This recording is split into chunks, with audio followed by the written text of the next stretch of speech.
the opportunity to talk with all of you today about the Learn the Science Act Early program, and really hope that you'll find our materials useful in your work with children and families.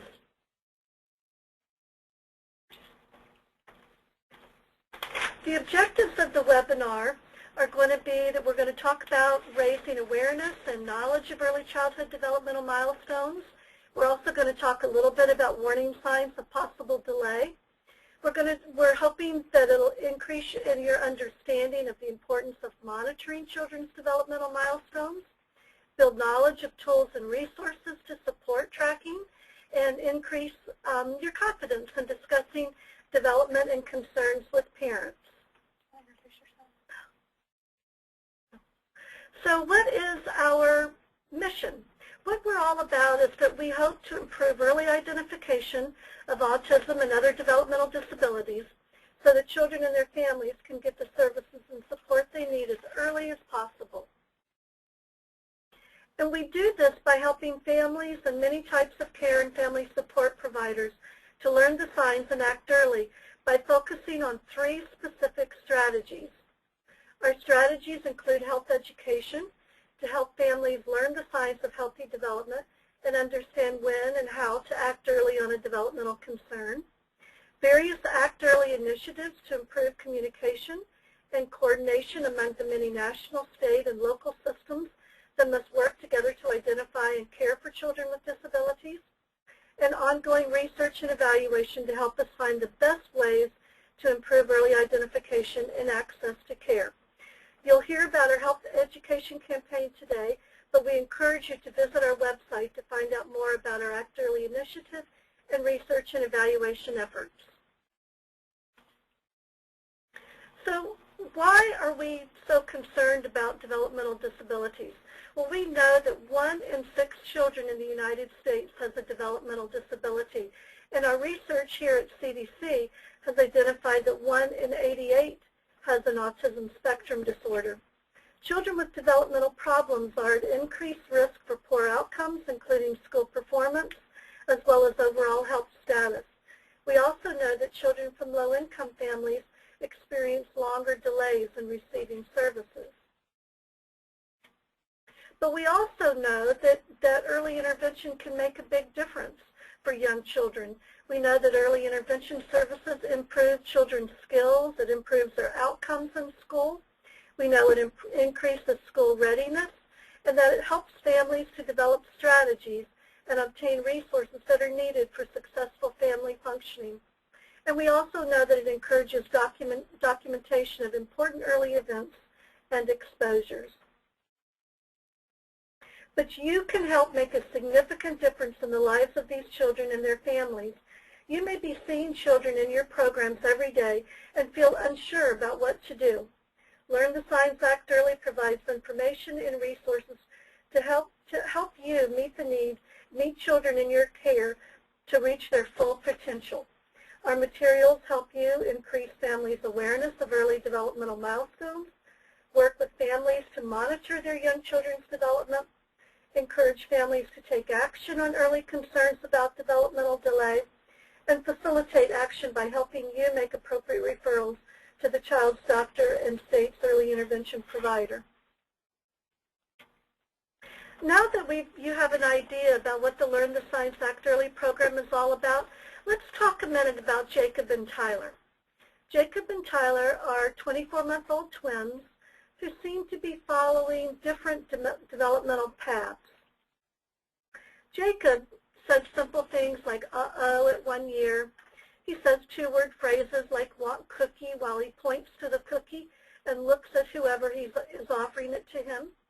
He loves to be with other children. He loves to play with a variety of toys. He'll look at an adult when he gets into something he shouldn't to see how the adult reacts. And he pretends to call Grandma on the phone. Tyler, on the other hand, Tyler stares at what he wants or cries when he wants something, but he doesn't point or ask for things. He plays only with one toy at home in childcare, a shape sorter, for unusually long periods of time. He sings one song over and over again quietly to himself. He's able to say words, but he seems to repeat what is said to him instead of truly responding in a communicative way. He doesn't seem to make eye contact. He doesn't seem to have any interest in other children, and is a very easy child because he rarely demands attention. So the boys are developing slightly differently. And take a minute and think about what your thoughts are about the boys' development. What is the story telling you? How do you decide what is typical and what is not? What additional information do you need to make some of those decisions? And what are your concerns and what should you do?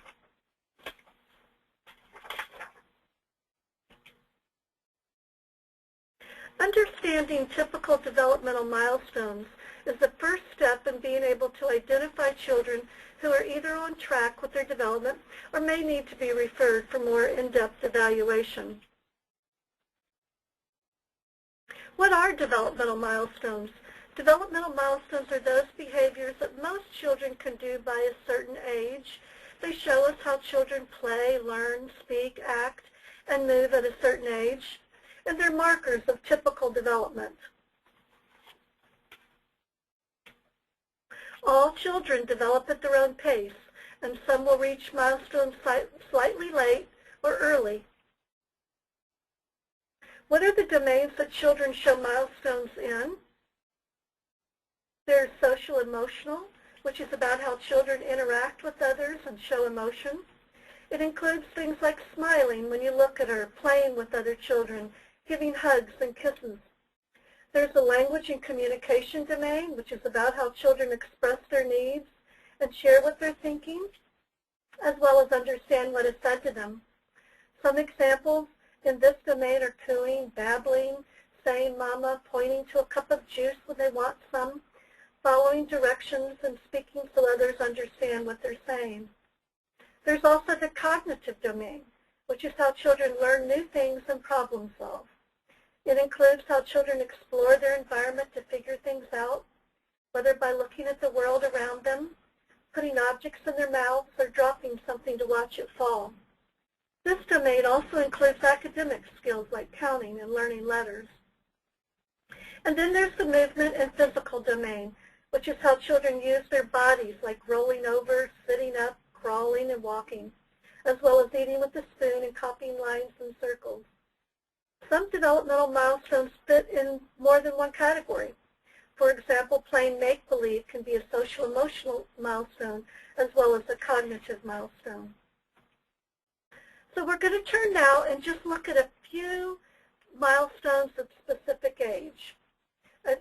ages, and look at a few possible warning signs of concern.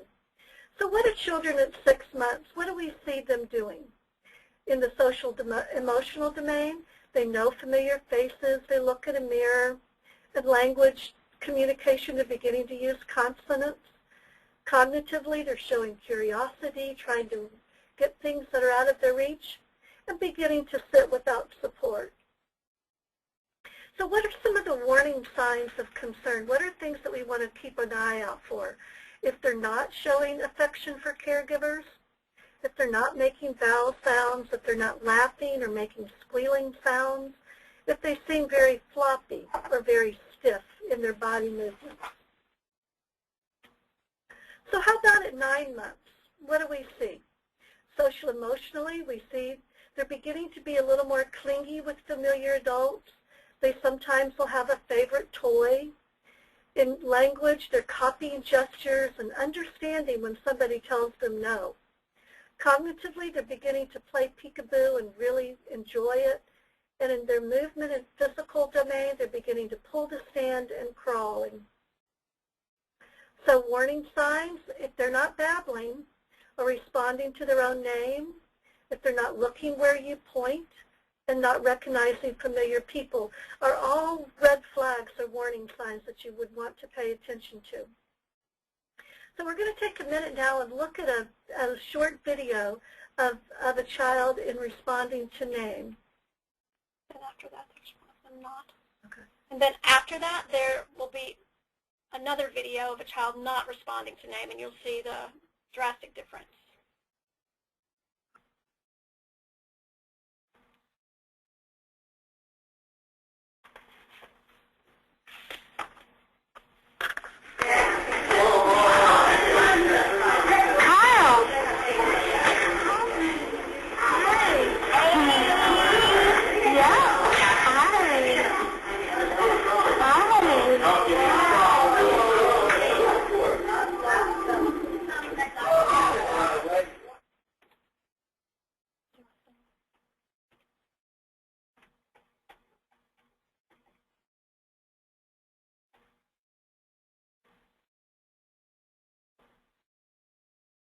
You want to try to see if you can get him to respond to it?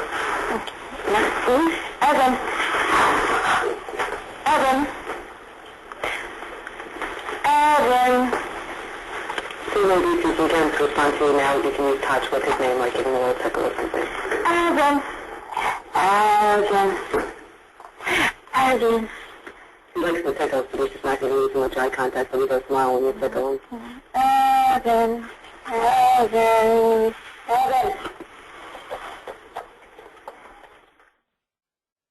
So I hope that you're able to see the dramatic difference between those two scenarios. The first one, not only did you see the little boy responding to his name, but you also saw him smiling and engaging and pointing at the caregiver. And in the second scenario, you saw Evan not responding to his name at all. So at 12 months, what are some developmental milestones that we see children engaging in? In social emotional domain, we see them repeating sounds or actions to get attention, playing peekaboo. We see them in terms of language, waving, pointing, trying to imitate sounds. Cognitively, they're beginning to follow very simple directions with gesture. And in movement and physical, they may stand or walk alone.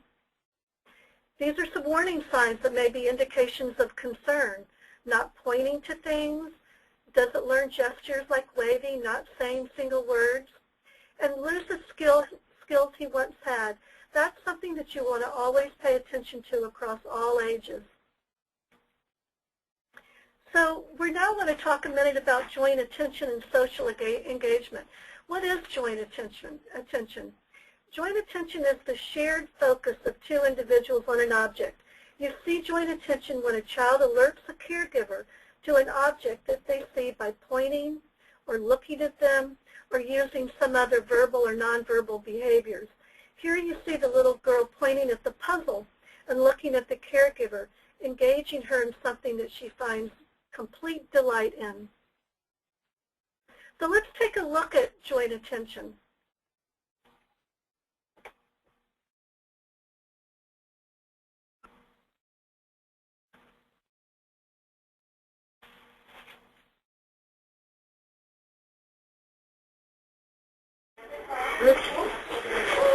You see? And you're saying hi to the bear. Okay. That's it? No more? No more? Looky.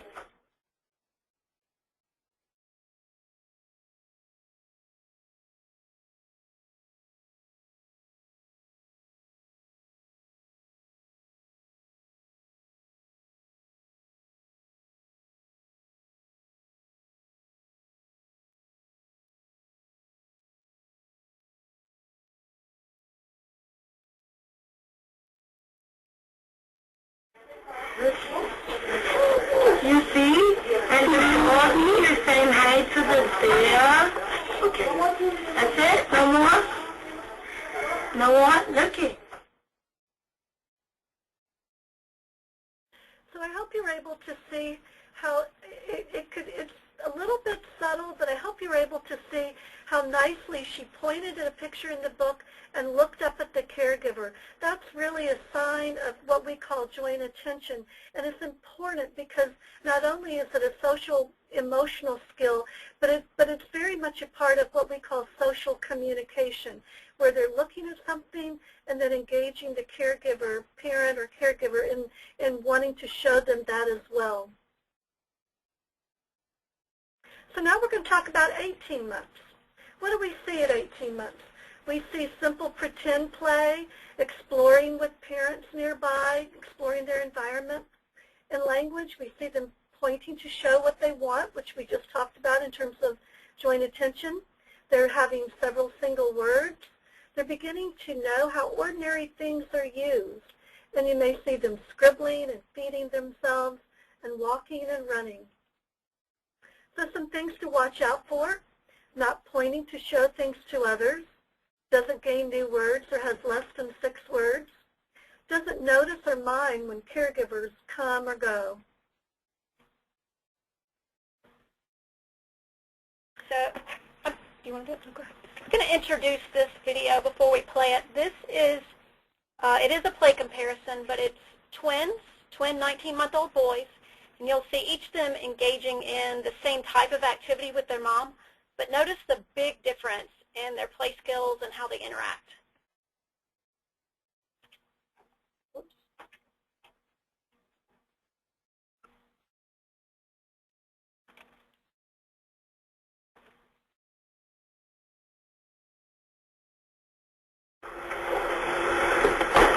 Oops.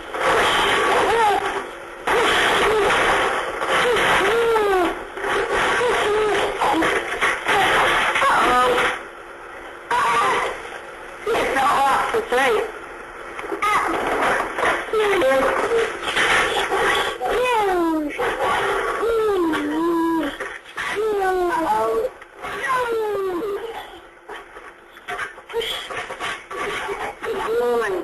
Ready, set.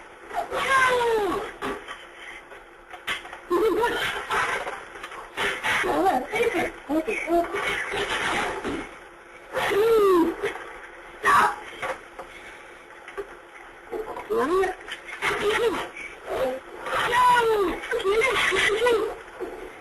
Stay up here, please. Push. Ready, set.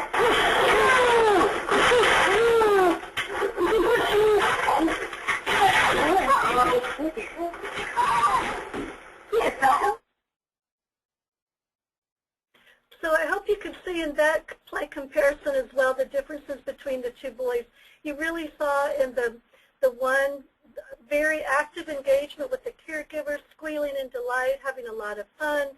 There was an interactive kind of turn-taking with that. And then in the other one, you didn't see that same kind of engagement in play. So now we're going to move on and talk about what we see at 2 years. At 2 years, we see children primarily playing mainly beside each other, beginning to imitate others. They're starting to talk in 2 to 4 word sentences. They may have up to a 50-word vocabulary. They're beginning to play simple make-believe and can follow a 2-step instruction. And they're beginning to kick a ball. So warning signs, not following simple instructions, not using 2-word phrases, and not copying words or actions, again, are all things you want to keep an eye out on. Okay, so now we're going to watch 2-year-old boys and watch how they imitate each other and really pay attention to what the other one is doing.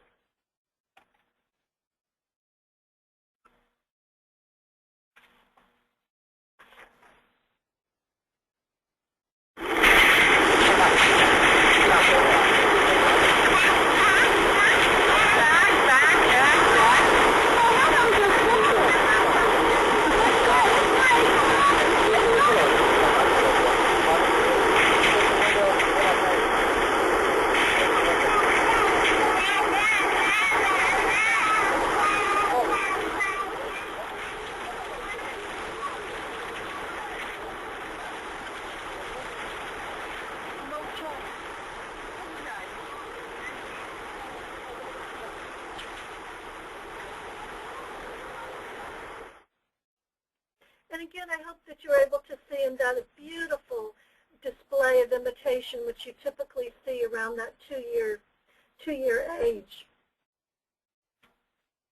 So at 3 years, what do we see? We see much more show of affection without prompting. There's a wider range of emotions from happy to sad to angry to excited. They're beginning to name friends and playing make-believe with other people, running and climbing well. It's amazing how quickly children develop when you think of all the things that they're doing now between what you saw at 6 months to 3 years of age. And what are some warning signs? Things like not speaking in sentences, not making eye contact, not playing pretend or make-believe. And Okay, so in this video, you'll just see a little boy, a 3-year-old boy, pointing to his body parts as the adult with him calls them out.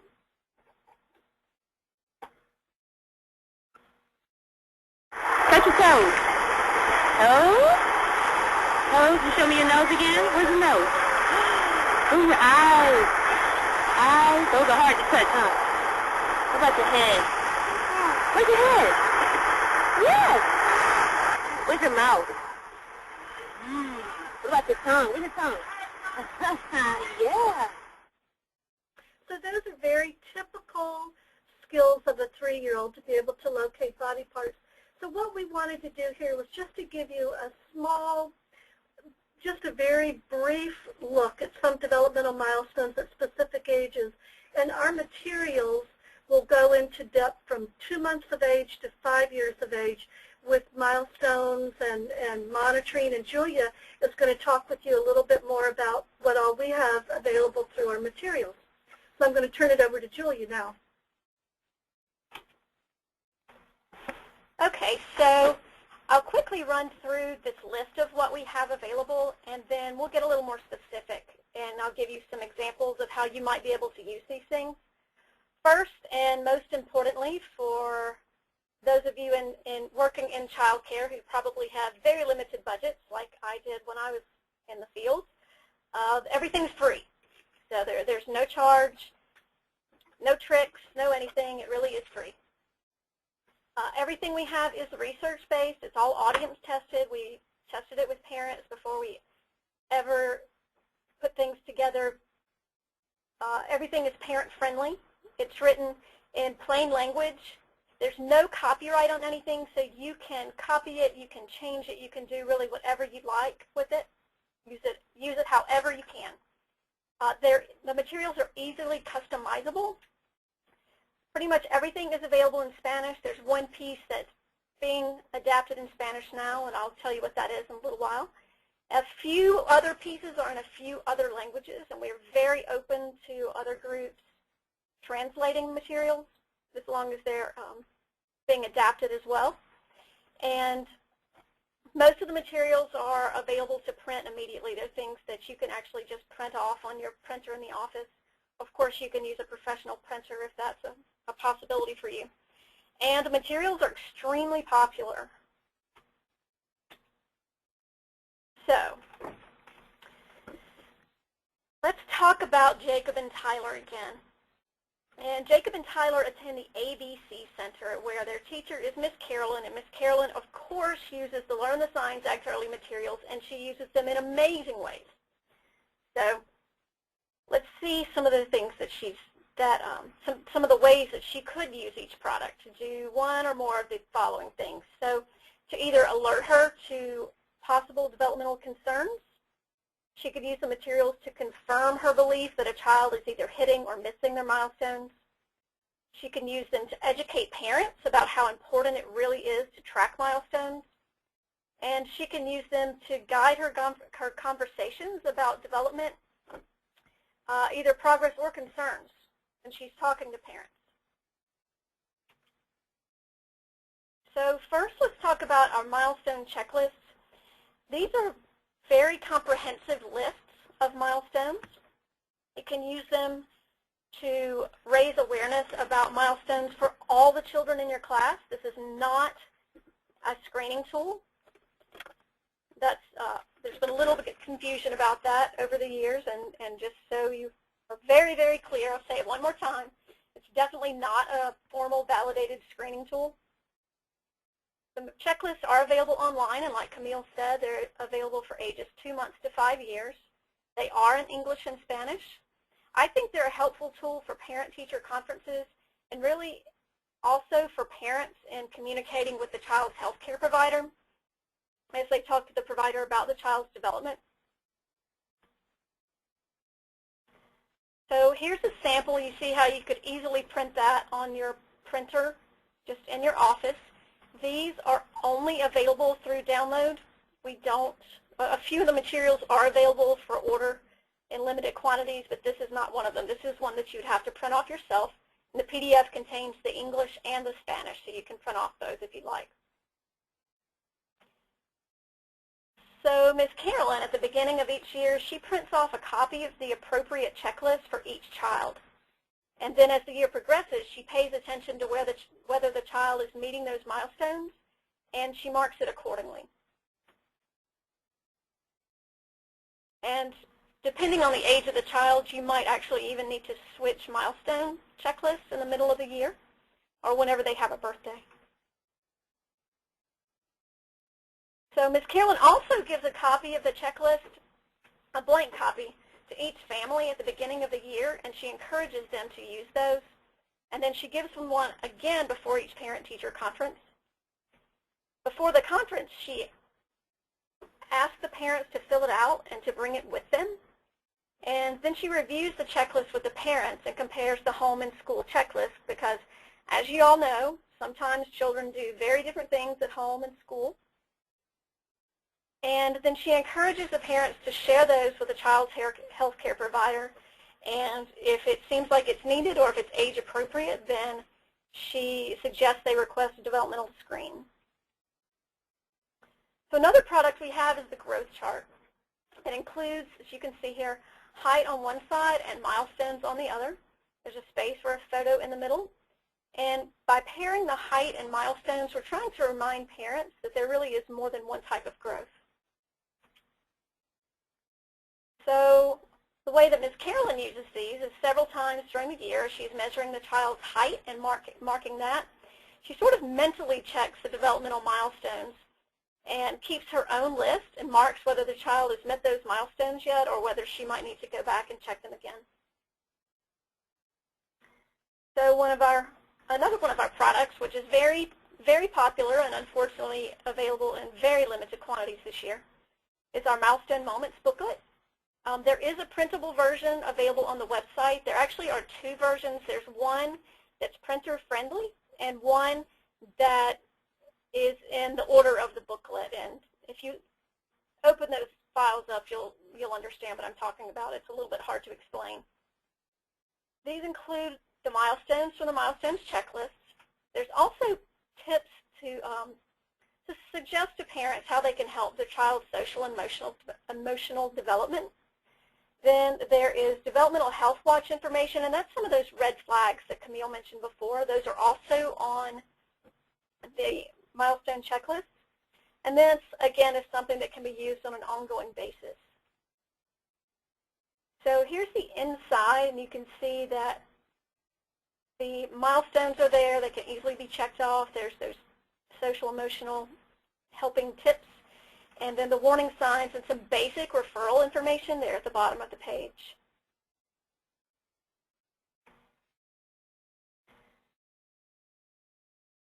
So there are lots of ways to use these.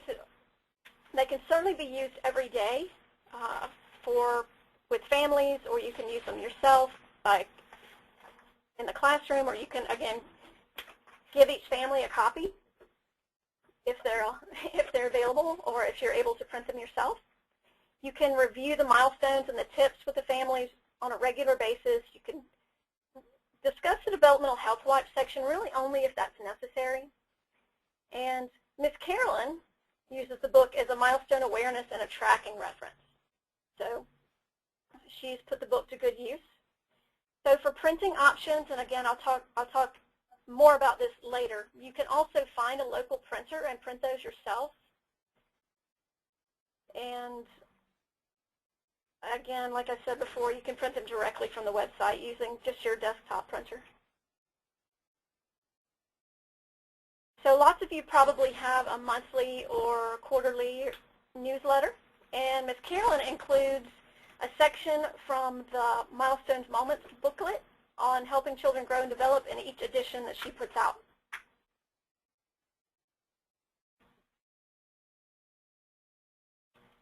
So another product we have is our Parent Resource Kit, and this is materials that are packaged especially for parents. It includes one growth chart and one Milestone Moments booklet. You request them either in English or Spanish.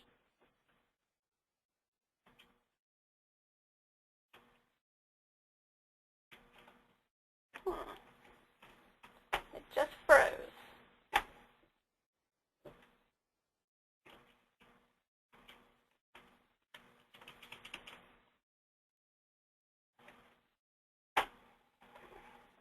Sorry for the delay. The computer seems to have frozen up, so I'm going to try escaping and coming back in.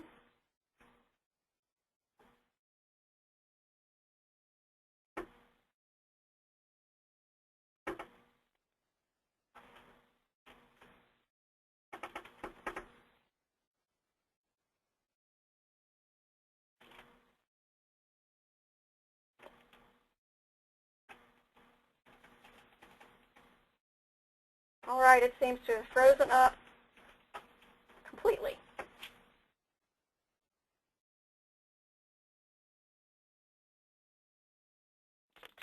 Julia, I want to try maybe restarting PowerPoint. I don't know if that would help. It won't even let me escape. It won't let you? It won't let me escape out. Even Control-Alt-Delete isn't working. Let's see. If you want to restart your computer, I think we can hold the webinar. Just put it on pause for a second so we can continue. Yeah, sorry. Sorry, everybody. Technical difficulties. They happen to everyone.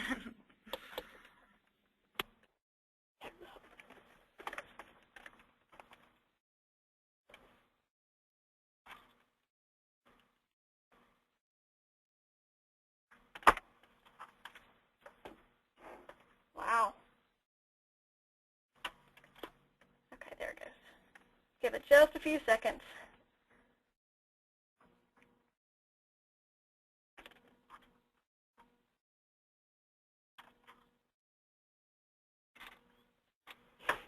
Okay, well, while that's rebooting,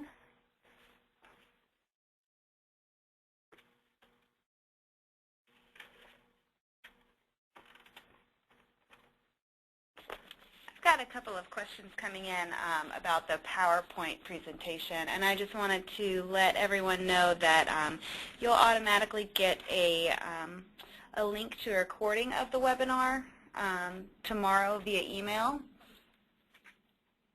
So you'll have access to that online.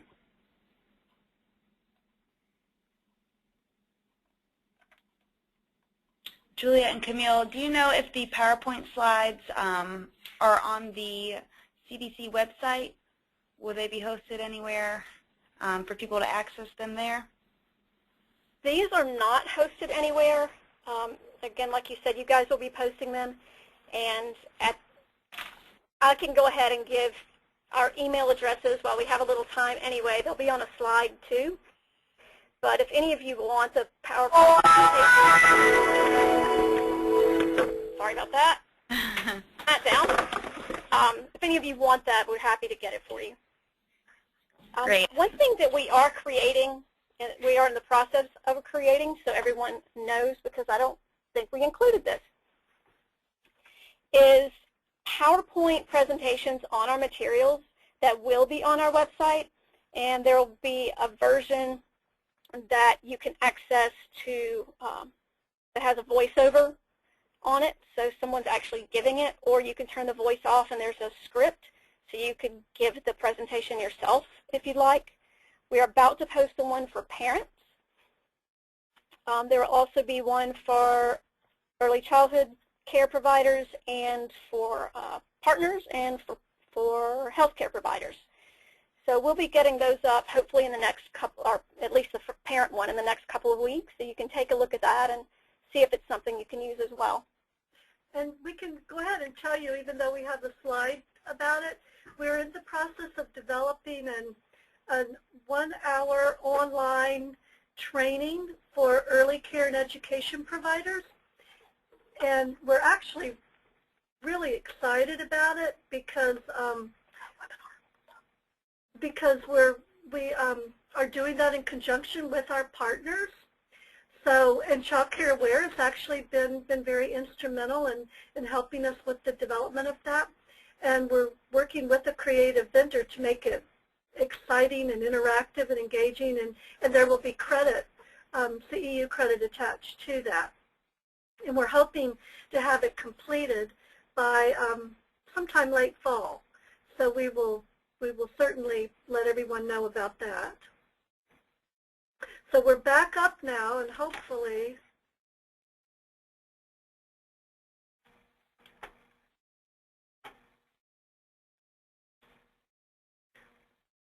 Almost back up. almost back up. The computer started back up, and the lights just came back on.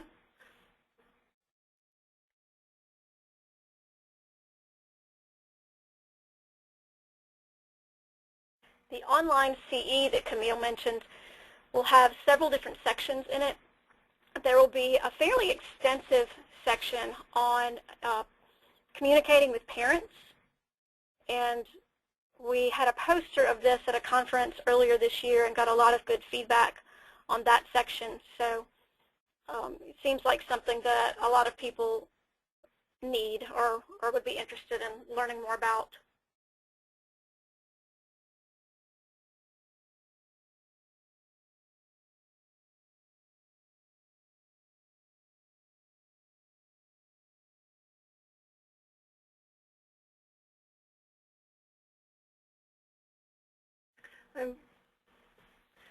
It's coming. We're so sorry.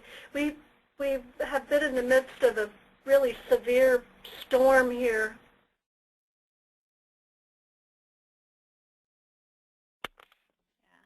All right, it's coming.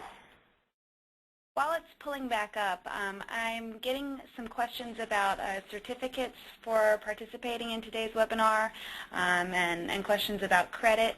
Unfortunately, for this webinar, we aren't able to provide attendance certificates, and we aren't able to provide any kind of CEUs. But we do appreciate you joining us, and we hope that you'll find the materials in the presentation really valuable day to day.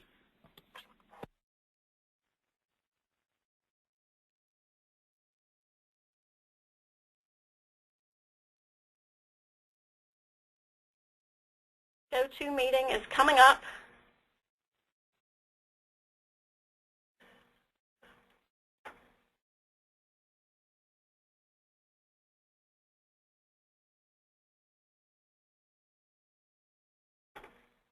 Put us back in just a minute.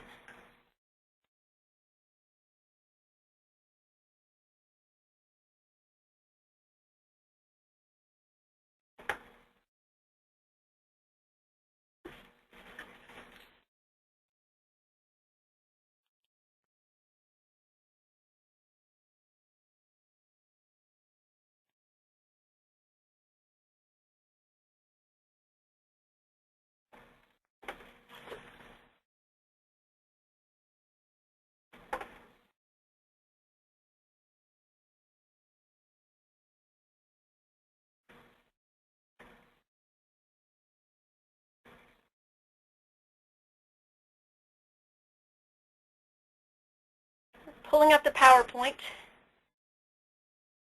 hopefully.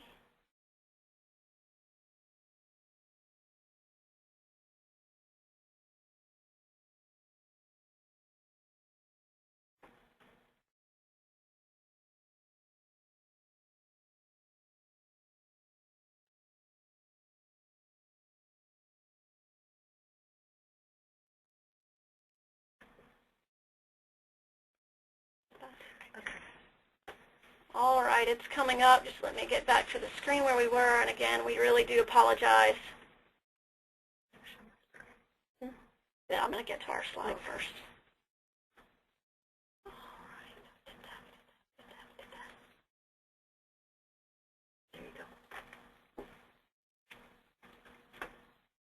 Oh.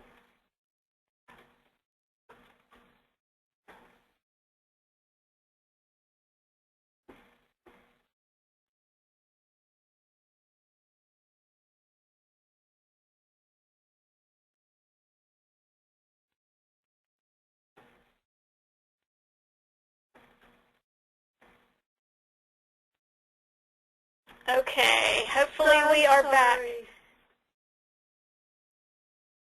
If you can't see it for some reason, someone type that into the chat. Otherwise, I'm going to keep rolling and try to catch us up. We can see you over here. Okay, great. okay, good. Thank you so much. Yes, thank you. Sure thing. All right, so to get that parent kit, Ms. Carolyn includes the link in her welcome letter to parents and in her newsletter a few times a year.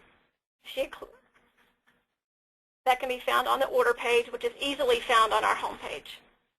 Okay, we also have some other materials. Milestones brochure that has just a few milestones on it from ages 6 months to 4 years. Again, English and Spanish, and it's downloadable. So with that, Ms. Carolyn laminated a copy and she posted it outside her classroom. And then Mr. Amos, who is the director of the center, put stacks of those in the parent resource area in the lobby. And then because ABC has many families whose first language is Vietnamese, Mr. Amos is working with a local agency to have the brochure translated. And again, that's something we are certainly happy for you to do. So we have other types of fact sheets besides just the milestones fact sheets. We have some that are disability specific, including autism spectrum disorders, ADHD, cerebral palsy, and others. We have one on developmental screening, and again, that's not a screener either. It's not a tool for that.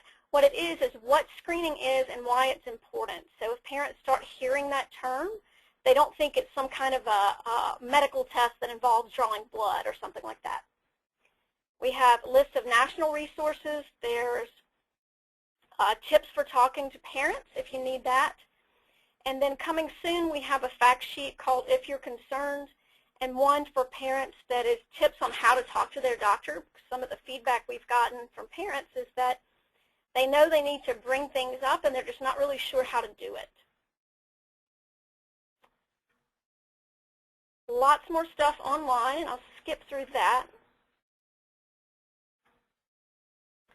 And we already mentioned the training tool that's coming out soon, the next few months. And the Go Out and Play Kit, that's an online tool as well.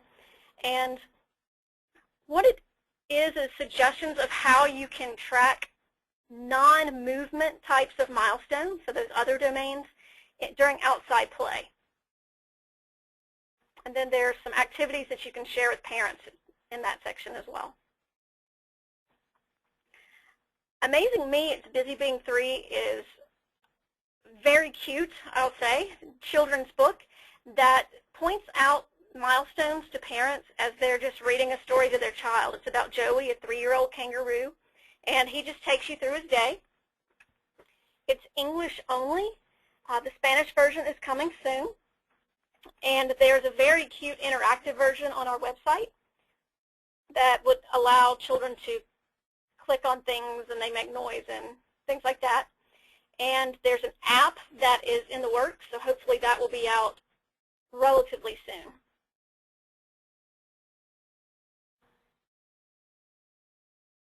So Mr. Amos ordered a copy of this and has someone read it aloud as part of the center's open house events. And then he has multiple computers set up during that event so that parents and children can go through the interactive version together. On our homepage, we have a developmental milestones quiz. It's just a few questions. It's just something that could potentially be used in a staff meeting or to open up a parent event. And this is in the form of a widget, which to me is just internet magic. I don't know all the technical reasons behind why it works, but if we make changes to the widget on our website, it automatically updates them on yours. And the directions for how to make all that happen are on our website. So here's just one question from the quiz. You see it's just the first screen comes up with the question and a picture. And then the second screen comes up with the answer. And there are, I believe, 7 different questions. So customizing, that's something I've mentioned a couple of times. So how do you do that? All you do is send an email to actearly@cdc.gov. And what we can do then is we provide you the print-ready files. And for at least some of those, you do need access to the Adobe program InDesign, but not for all of them.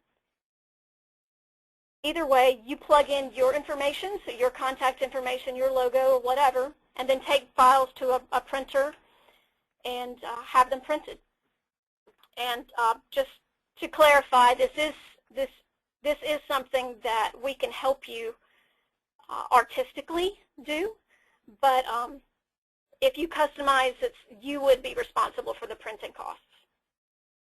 You can see here there are a couple of examples.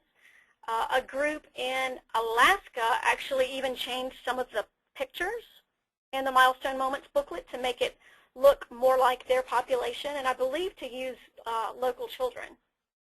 And then on the brochure you see that a group just added their logo.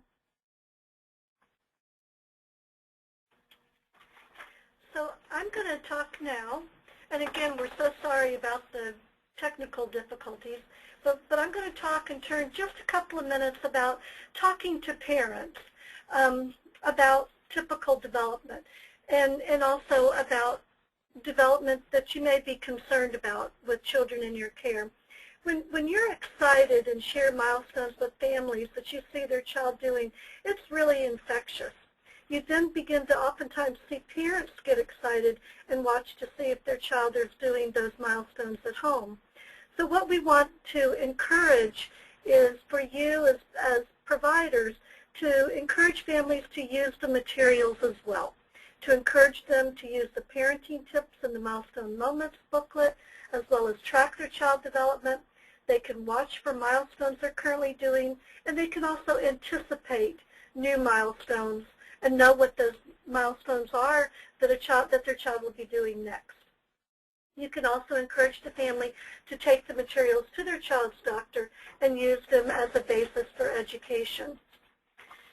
And just to jump in here quickly, sorry to interrupt you, Camille, but one thing that you guys probably have recognized is that parents a lot of times will imitate what you do. So the more you talk about development, the more they will assume it's just a normal part of life and something that they should be familiar with and something that they should be checking into as well.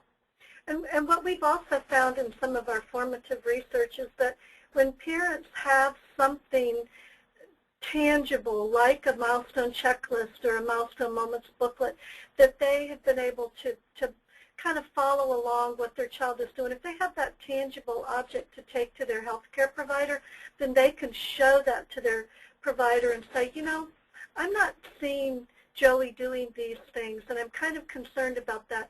Tell me what you think. And they have something in hand, and we found that it's very helpful. So now we're going to turn a minute back to the ABC Center and to Miss Carolyn. Miss Carolyn regularly talks with parents about their child's development. And because of this, parents expect to hear about their child's developmental progress. And also Ms. Carolyn educates parents by her example, as Julia was just mentioning. If you have conversations with families of children in your care that you have developmental concerns about, then you always want to highlight the child's strengths first. You always want to be positive. And then some things that you can do is you can use the Milestone Moments booklet or the checklist, and you can show the parent how to do that by establishing appropriate expectation, helping parents know that their observations are truly based on something that is objective and research-based, and you can be specific. You can actually talk about that developmental milestone in that particular domain. And then if you're having those conversations with parents, it's always helpful to think about a few things. Always keep in mind to be honest and to be kind, and we always talk about the importance of consulting or talking to your center supervisor first before you communicate with families so that you know what those expectations are from your center. You want to be sure that you express your concerns using common words and plain language that makes them understand. And never assume that you're in a position to make a diagnosis. I mean, one thing that we don't want providers to do is to say, oh, you know, I saw in a Frontline Special Tuesday night a show on autism, and I think maybe your child has it. What we want is for you as providers and for the parents to have the tools to be equipped to be able to have conversations with their health care provider, and if they have concerns, then to know what to do about that, to contact their early intervention system or to seek additional evaluation and assistance for their child. And always allow the parent time to talk with other caregivers about their children. And then to refer to the pediatrician. It's okay to say you may be overly concerned, but it's always best to check with their child's doctor and to encourage their families to act early. So now I'm going to turn it back over to Julia to close up with Jacob and Tyler. So if you can think back to earlier in the hour, obviously Tyler didn't meet all the milestones on the 24-month checklist. So per center policy, Ms. Carolyn talked with Mr. Amos, and then together they met with Jacob and Tyler's parents to discuss Tyler's progress.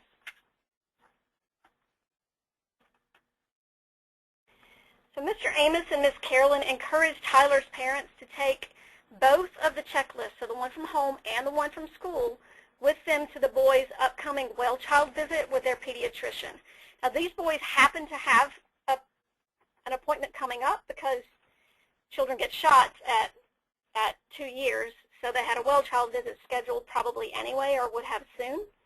So if it's a child that's, say, 19 months old, so that there's not an appointment coming up for quite a while, then you could encourage the parents to go ahead and make an appointment rather than waiting that extra few months.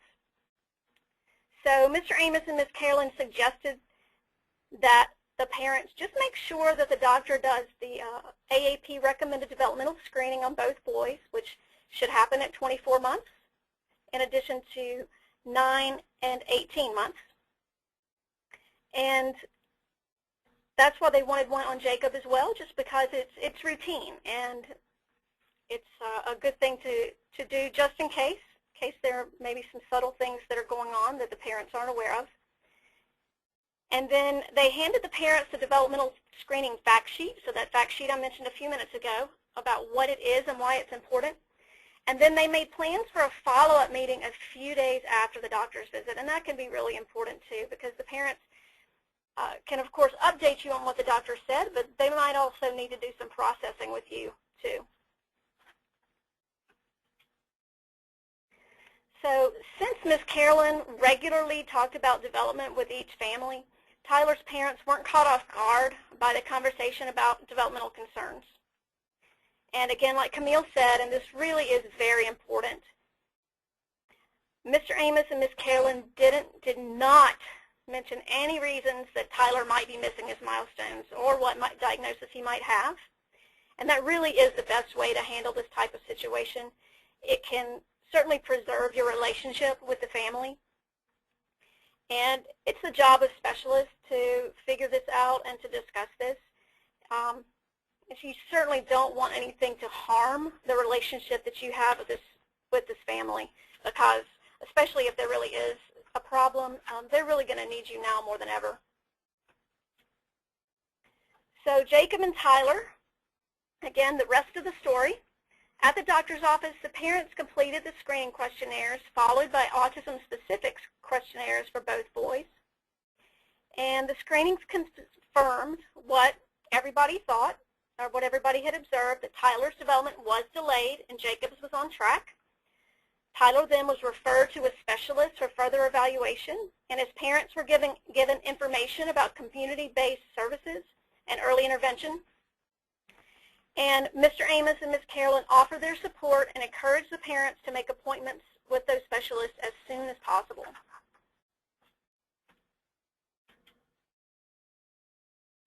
So I know we've given you a lot of information, and it's easy to walk away, especially I think from a webinar, thinking, okay, that was nice, and then just going on about your day. But what we really want to leave you with are some first steps. So what are the first steps you need to take to start using these materials, if that's something that you would like to do, and we hope it is. So first thing to do is go on our website, cdc.gov/actearly, to view the materials.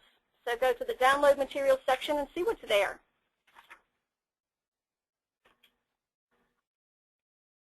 Then start with those milestone checklists. You can print those out right away, and you can print off a milestones brochure, and if your supervisor isn't on this call, then show it to him or to her and talk with them about how you can integrate these materials into your classroom.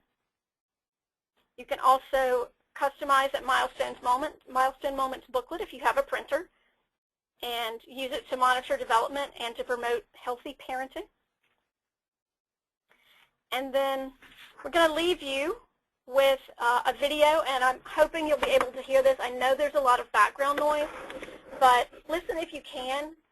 This is a parent that I met at a conference who just started talking about how wonderful her child care provider is and the role that the provider had in helping her particular family. And so when she told her story, and then I made her tell it again just to get it on video, because I think it's a beautiful story, and I think it's one that probably happens a lot. Oops, sorry.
So I hope that leaves you inspired. Thank you to all of you for all that you do. And here are our email addresses. Feel free to contact us if you have any questions or want more information, or even if you just have tips for how we can make this webinar better. We so appreciate the time that you spent with us, and again, we're sorry about the technological difficulties, but we would love for you to contact us if you have any questions about creative ways you can use the materials, anything that we can help you with. We would love to hear from you. And I don't think we're going to have time for questions because we're actually a couple minutes over, but thank you again. I just wanted to say real quick, we've gotten a lot of feedback about not being able to get certificates for this webinar, and we just want to say that we're sorry for the inconvenience regarding that. We are unable to verify attendance because of the various computers, mobile devices used. We cannot verify attendance for webinars, and so that's why we cannot do it. But some of the ideas about how to get credit are, number one, you can use the follow-up email as proof of attendance. Some folks have said that they go to their CCR&R and fill out a form that lists what they've learned, and they can get credit in that way, similar to what you would do if you're using reading a book or a video and using that for professional development. So those are two thoughts that may help with that. So sorry for the inconvenience, and also in the future, when we have webinars, it'll be clearly listed in your confirmation email and all of the reminder emails a day and an hour before telling you that we cannot give a certificate for the webinar. We want to thank you so much for taking the time to join the webinar, and we really hope, Child Care Aware of America really hopes that you'll be able to really utilize and take advantage of these terrific resources from the Center for Disease Control. Thanks so much, Camille and Julia, and thank you all for attending. Thank you. Thank you. Good night. Good night. Night. Thank you.